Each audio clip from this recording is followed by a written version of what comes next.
নমস্কার, আমি শুভঙ্কর দত্ত। আর আজকে আমরা দেখব কারক বিভক্তি সম্পর্কে। কারক বিভক্তি কাদের কাজে লাগে?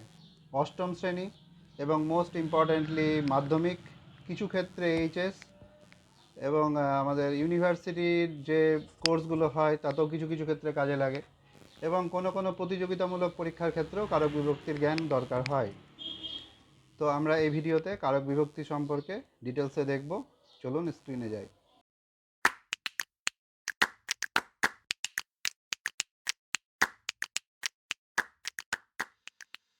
আমরা চলে এসেছি স্ক্রিনে।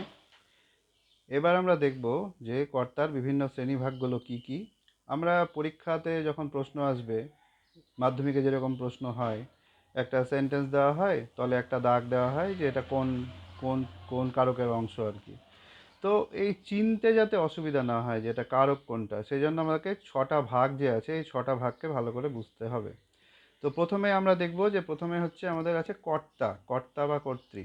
কর্তা হচ্ছে বাক্যে যে কাজ করছে, বাক্যে যে কাজ করে, অর্থাৎ সাবজেক্ট যে বাক্যে যে কাজ করছে। এই বাক্য যেখানে তোমরা পাচ্ছ স্ক্রিনে দেখতে যে তপন বই পড়ে, তাহলে বাক্যে কাজ করছে কে? বাক্যে কাজ করছে তপন।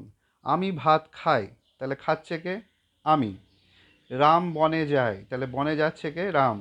তো মোটামুটিভাবে ক্রিয়াকে কে দিয়ে প্রশ্ন করলে যাকে পাওয়া যায়, ঠিক আছে, ক্রিয়াকে কে দিয়ে প্রশ্ন করলে যাকে পাওয়া যায় সে হচ্ছে কর্তা। যেমন ছেলেরা বই পড়ছে, তাহলে পড়ছে হচ্ছে ক্রিয়া, তাহলে পড়ছে কে? ছেলেরা, তাহলে ছেলেরা হচ্ছে কর্তা। এই এইভাবে কর্তাকে চিহ্নিত করতে হয়। দ্বিতীয় হচ্ছে কর্ম। কর্ম অর্থাৎ কি? যেটা অবজেক্ট, অর্থাৎ কর্তার সঙ্গে সম্পর্ক যার, অর্থাৎ কর্তা যাকে আশ্রয় করে কাজটা করছে, যাকে আমরা ইংরেজিতে অবজেক্ট বলে থাকি। ক্রিয়াকে কি দিয়ে প্রশ্ন করলে যাকে পাওয়া যায়, ক্রিয়াকে কি দিয়ে প্রশ্ন করলে যাকে পাওয়া যায় সে হচ্ছে কর্ম। যেমন আমি বই পড়ছি, তাহলে পড়ছি হচ্ছে ক্রিয়া, তাহলে কি পড়ছি? বই, তাহলে বই হচ্ছে কর্ম। এখানে যেমন উদাহরণ দেওয়া আছে তপন বই পড়ে, তাহলে তপন পড়ে কি? কি পড়ে? তাহলে বই, বই হচ্ছে কর্ম। হুম। আমি ভাত খাই, খাই হচ্ছে ক্রিয়া, কি খাই? ভাত, ভাত হচ্ছে কর্ম। নেক্সট আমরা যাব করণ কারকের দিকে। করণ কারকে কি দেখানো হচ্ছে? যে কর্তা যার দ্বারা বা যার সাহায্যে কাজটি করছে, কর্তা যার দ্বারা বা যার সাহায্যে কাজটি করছে। যেমন এখানে কি? তপন হাত দিয়ে লেখে, তাহলে হাত হচ্ছে এখানে করণ তপনের জন্য, হাতের সাহায্যে কাজটি করছে। আবার ছুরি দিয়ে ফল কাটা যায়, ছুরি দিয়ে ফল কাটা যায়, তাহলে ফল কাটতে কার সাহায্য নেওয়া হচ্ছে? ছুরির সাহায্য নেওয়া হচ্ছে। এখানে ছুরি নিজে কাটছে না, কিন্তু কাটছে অন্য কেউ একজন, সে হচ্ছে কর্তা। তাহলে ছুরি হচ্ছে এখানে মানে করণ হবে। নেক্সট আমরা কারকে যাব নিমিত্ত। নিমিত্ত হচ্ছে কর্তা যার জন্য বা যার উদ্দেশ্যে কাজটা করছে, কর্তা যার জন্য বা যে উদ্দেশ্যে কাজটি করছে, কার জন্য বা কার নিমিত্ত। হ্যাঁ, যেমন সরকারকে খাজনা দাও, তাহলে ক্রিয়া কি? খাজনা দাও, তাহলে দাও, তাহলে কি দাও? খাজনা দাও, খাজনা হচ্ছে কর্ম, কিন্তু কাকে দাও? কার উদ্দেশ্যে দাও? কার নিমিত্ত দাও? সরকারকে দাও, তাহলে সরকার হচ্ছে এখানে নিমিত্ত। কাজটা করা হবে যার উদ্দেশ্যে, কাজটা করা হবে যার জন্য, সে হচ্ছে নিমিত্ত।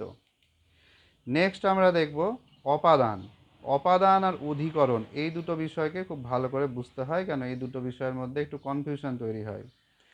অপাদান এবং অধিকরণ দুটোই হচ্ছে ক্রিয়ার স্থানকালকে বোঝাবে। অপাদান এবং অধিকরণের ক্ষেত্রে ক্রিয়ার স্থানকাল কোনটা? কিন্তু অপাদানে ক্রিয়ার স্থানকাল থেকে, অর্থাৎ নেগেটিভ সেন্সে, নেতিবাচক চিন্তাতে মাইনাস হবে। যেমন ট্রেনটা স্টেশন থেকে ছাড়লো, ট্রেনটা স্টেশনে ছিল, স্টেশন থেকে ছাড়লো, একটা জায়গা থেকে, একটা স্থান থেকে। হ্যাঁ, সে সকাল 6টা থেকে পড়ছে, 6টা থেকে, সকাল 6টা থেকে পড়ছে ও, ঠিক আছে তো। আমটি গাছ থেকে পড়লো, আমটা গাছে ছিল, গাছ থেকে পড়লো। আমটা যখন গাছে ছিল তখন গাছ সেক্ষেত্রে অধিকরণ, কিন্তু যখন আমটা গাছ থেকে পড়লো, একটা জায়গা থেকে পড়লো, তখন সেটাই হচ্ছে অপাদান। যেমন এখানে এক্সাম্পল দেওয়া আছে তিল থেকে তেল হয়, তিল থেকে তেল হয়, ঠিক আছে তো। তাহলে তিলের দ্বারা, তিল থেকেই ক্রিয়াটা সংগঠিত হচ্ছে, তাহলে তিল হচ্ছে অপাদান। অধিকরণের ক্ষেত্রে, অধিকরণের ক্ষেত্রে ব্যাপারটা একই, শুধু দেখতে হবে যে ওখানে কিছু নেগেটিভ সেন্স আসছে কিনা বা কিছু বাদ যাচ্ছে কিনা।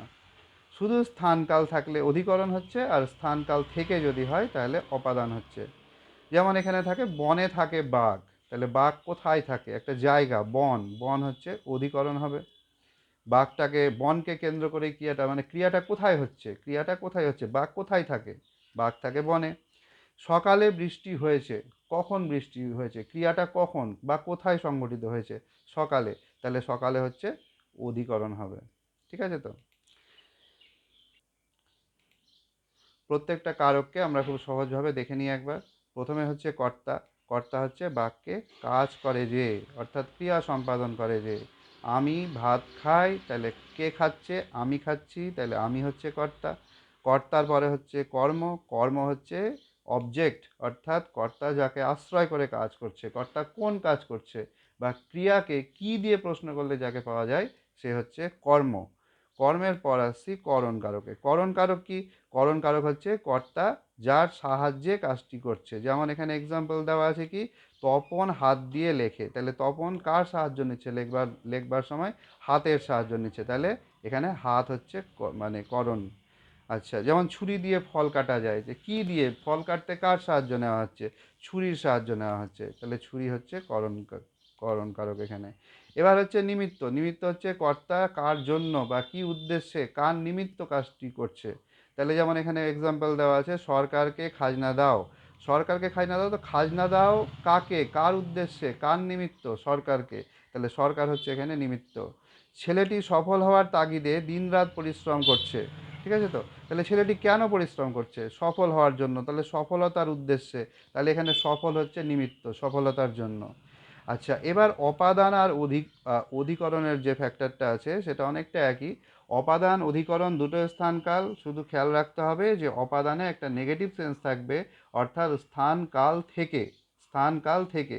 ট্রেনটি স্টেশনে দাঁড়িয়ে আছে, এখানে স্টেশন অধিকরণ, কিন্তু ট্রেনটি স্টেশন থেকে ছাড়লো, তখন ওই স্টেশনটাই অপাদান হচ্ছে।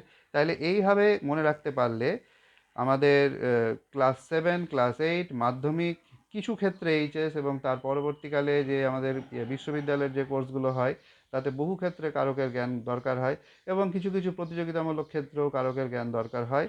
তো এই সিম্পল কয়েকটা জিনিস মাথায় রাখলেই কিন্তু আমরা সহজেই যে প্রশ্নগুলো থাকবে, কারককে চিহ্নিত করার যে ব্যাপারগুলো থাকবে, অর্থাৎ আমি কি করে চিনবো কোনটা কোন কারক আছে, শুধুমাত্র এই সূত্রগুলো যদি ভালো করে আমার মাথায় থাকে তাহলে সহজেই উত্তর দেওয়া সম্ভব। ধন্যবাদ।